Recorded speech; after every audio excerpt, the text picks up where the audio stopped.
നമസ്കാരം, ജന്മഭൂമിയിലേക്ക് സ്വാഗതം. മുഖ്യമന്ത്രി പിണറായി വിജയൻ സർക്കാർ കേരളത്തിന്റെ ആരോഗ്യ മേഖലയെ തകർക്കുകയാണ് എന്ന് കേന്ദ്രമന്ത്രി വി മുരളീധരൻ പറഞ്ഞു. ചികിത്സാ പിഴവ് തുടർക്കഥയാകുമ്പോഴും പകർച്ചവ്യാധികൾ പടരുമ്പോഴും സർക്കാർ തുടരുന്ന മൗനം ജനങ്ങളോടുള്ള വെല്ലുവിളിയാണെന്നും അദ്ദേഹം പറഞ്ഞു.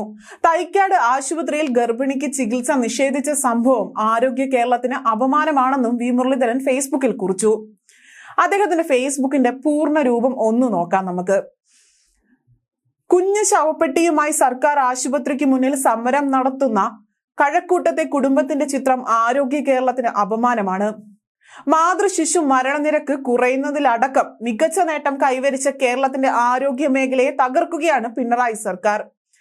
ചികിത്സാ പിഴവ് തുടർക്കഥയാകുമ്പോഴും പകർച്ചവ്യാധികൾ പടരുമ്പോഴും സർക്കാർ തുടരുന്ന മൗനം ജനങ്ങളോടുള്ള വെല്ലുവിളിയാണ്.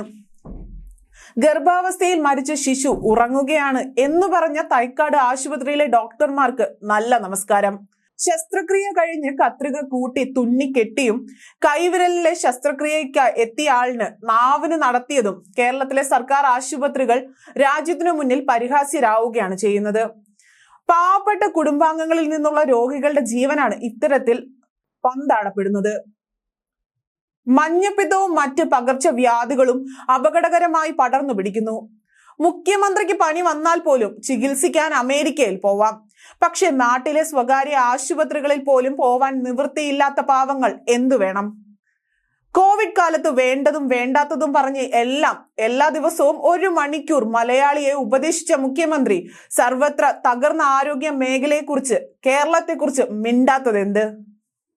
ഇതായിരുന്നു അദ്ദേഹത്തിന്റെ ഫേസ്ബുക്ക് പോസ്റ്റിന്റെ പൂർണ്ണ രൂപം. വി മുരളീധരൻ പറഞ്ഞതിൽ എന്താണ് തെറ്റുള്ളതെന്നാണ് പ്രബുദ്ധരായ മലയാളികൾ ചോദിക്കുന്നത്. എന്ത് വിശ്വസിച്ചാണ് സർക്കാർ ആശുപത്രികളിൽ ചികിത്സയ്ക്കായി പോകുന്നത്? പാവപ്പെട്ട പൊതുജനങ്ങൾക്ക് ഏക ആശ്രയമാണ് സർക്കാർ ആശുപത്രികൾ. എന്നാൽ അവിടെയും സ്ഥിതി മോശമാണെങ്കിൽ മറ്റ് സ്വകാര്യ ആശുപത്രികളിലേക്ക് ആശ്രയിക്കേണ്ടി വരുന്ന സാഹചര്യവും ഇവിടെ ഉണ്ടാകുന്നു. അതാണെങ്കിലോ സാമ്പത്തികമായി പിന്നോക്കം നിൽക്കുന്നവരെയാണ് ഏറെ ബാധിക്കുന്നതും.